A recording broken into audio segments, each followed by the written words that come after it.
Hello, everybody out there. Well, we made it through Monday.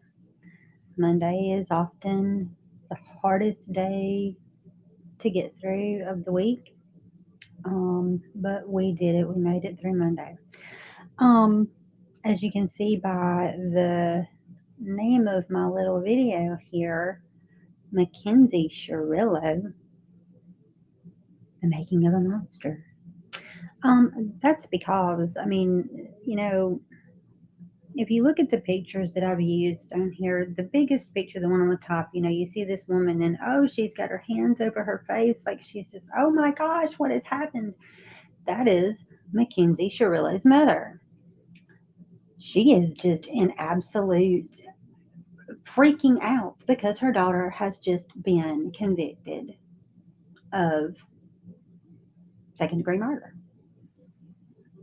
Oh, but to her, why? Why would you ever think that my perfect little daughter that I've raised so entitled and so spoiled. How could you ever believe that she could do something like that? She only has half of a brain. Yeah, well, this is going to be a quick one, guys, but I just had to come up here because, a lot of people are doing, videos on Mackenzie herself, which she is a monster. She has no soul. Um, However, we also have to look at the fact that somebody made her that way. This is a kid who was like what 18 when this stuff happened, okay, and literally thought at 18 years old that this would be a good idea and that she would get away with it. Well, somebody had to make her think that, right?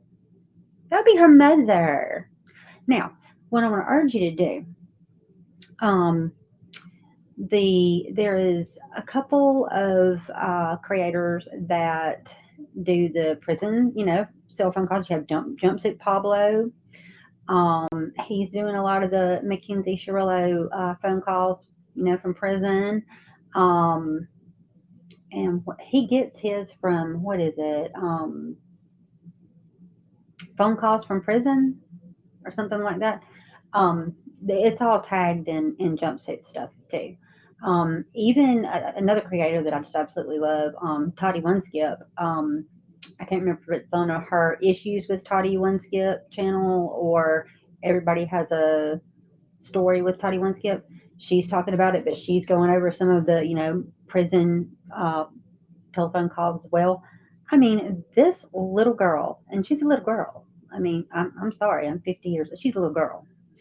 Um, her mother, you can tell by the way that she talks to her mother, trying to boss her mother around. And her mother, when you get down to the nuts and bolts of it, is her mother raised her to think that she could do anything that she wanted and there would be no repercussions. You could tell in little Mackenzie Shirilla's life, there were no consequences. Um, and to be honest with you, the consequences that she got for what she did, instead of sitting in there, fussing and trying to act like she's this big bad, I'm a big bad woman. Little girl, please, I'll smack you with my floss water. Um, you can tell that she still has no clue about life. But somebody made her this way. And that was her parents. And you can totally tell by the way her mother's reaction in that picture when her little daughter was found guilty, and Mackenzie's standing up there and she's swaying back and forth and she's got her hands in front of her, well, she's, handcuffed. And, and she's got that half smile on her face because she just thinks that, oh, she's fixing to get off. Ha, ha, ha. Oh, yeah, I told him I couldn't remember it. Oh, it's such a bad thing. I feel so horrible. Yeah, yeah, yeah. And then, boom, busted. No, buddy, you got 15 years. What was it, 15, I think? Wasn't long enough for me. To be honest with you, the way, especially given the way that she is acting and the way that she's presenting herself to the world through these phone calls from behind bars, um, she's learned nothing. We've got another Gypsy Rose Blanchard on our hands, to be honest. We really do. She's going to come out acting just like Gypsy Rose Blanchard, and she will reoffend again. They did not do this girl any favors by only putting her in prison for that little time that she got. Just in case, sometimes people are busy or you got other things going on and you don't get to pay attention to headlines and all that kind of stuff. Just in case you don't know. On July 31st, 2022, Mackenzie crashed her car into a building on purpose, going 100 miles an hour. In the car with her were her boyfriend, Dominic Russo, and another friend, Davion Flanagan. Both Davion and Dominic died at the crash. Mackenzie survived. And a year later, she was convicted of 12 charges and, sentenced to life in prison.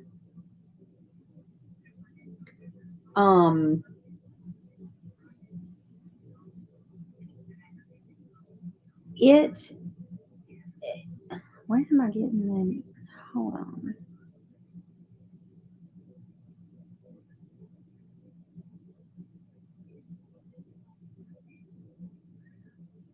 And she's got the, okay, hold on. I'm looking at something. And of course, she did a bench trial. She didn't want to do a jury trial. And I think she totally did that because she thought that she could sweet talk a judge, but no, that didn't happen. Of the 12 charges that she was found guilty of, that included murder, aggravated vehicular homicide, felonious assault, and drug possession. So, yeah, kudos to you, Mom. Kudos to you. You raised one hell of a girl, okay? You really did. In the meantime, though, um,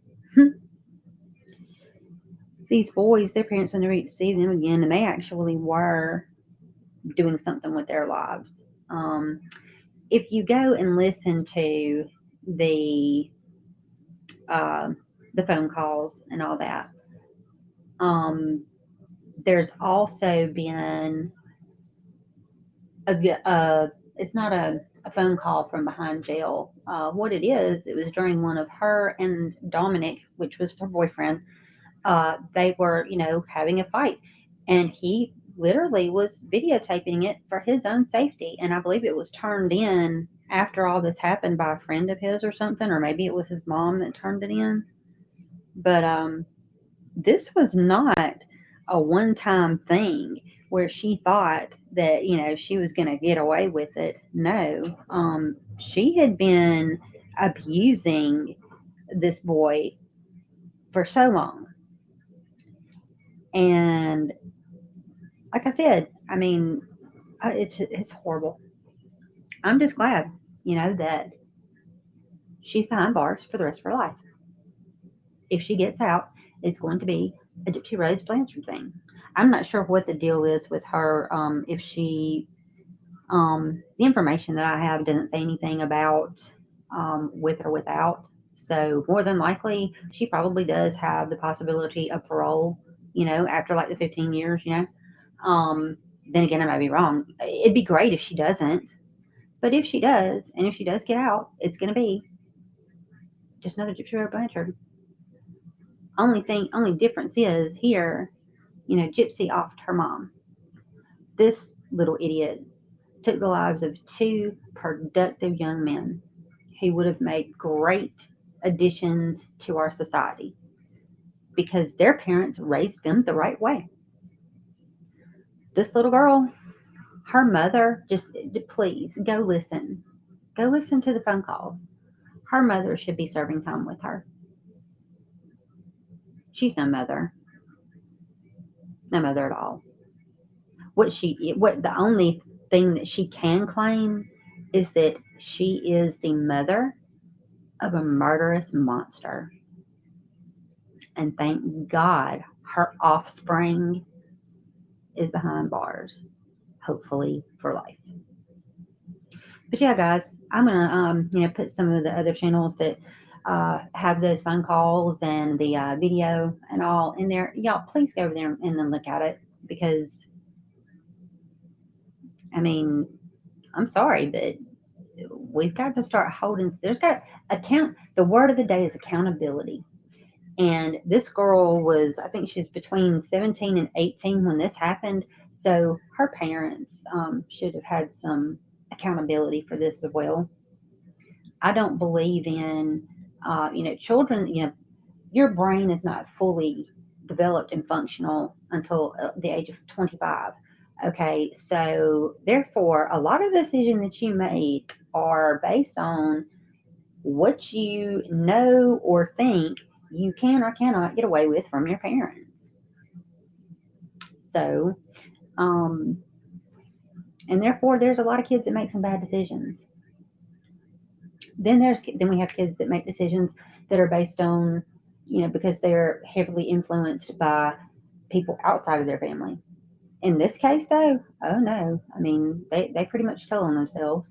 So, but yeah, guys, just my biggest thing for this story right here,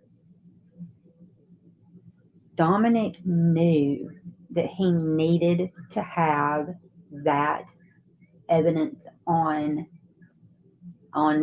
he needed to have it videoed. He took his phone, he recorded that altercation. Now, this is not the altercation where they died. This is a totally separate one. But he knew inside that something was wrong, and he knew that he needed to have this. Okay, and I believe I can't remember if it was the friend that turned in. I think it was a friend of his that turned it into the authorities. I mean, that friend knew. Um, Here's one it's a classic.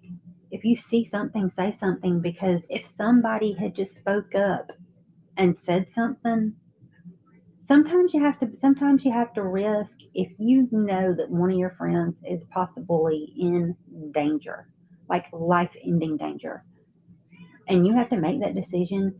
Do I go to my friend's parents and tell them exactly what's going on so that hopefully I can save my friend but risk losing their friendship?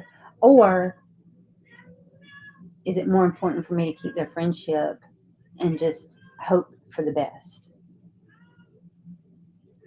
Your friend will eventually come around. If you save your friend's life, your friend will eventually come back around.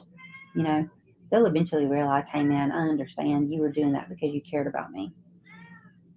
If you see something, say something, please. We have this twisted thing that in our belief system, that in relationships, that it's always the man that's the physically abusive one, and the man that's the psychologically abusive one, and verbally abusive and emotionally abusive, and that's not the truth. Women can be just as heinous and physical, and they can do just as much or more damage as a man can. Okay, if you see something, say something. Okay, that's what we have to get that out. We need to get it. Most definitely, it needs to be in our schools. We need to be having conferences with these kids starting in middle school to get this into their heads. We need to have parents come and give their stories, because I mean, if everybody keeps their mouth closed, change doesn't happen. Okay, please, you know, give this video a like. Please subscribe to the channel. Share the content. Don't forget to, hit your uh, bell so that you'll know whenever I put out new content. Um, but that's the quickest, easiest way to support my channel so that we can get this information out there and we can find others that can help us in our quest. So please like, share, subscribe, and hit that notification bell. And as I always say, you all know, have all the fun that you can. Please be safe and always know that you're loved. I love you guys. Bye.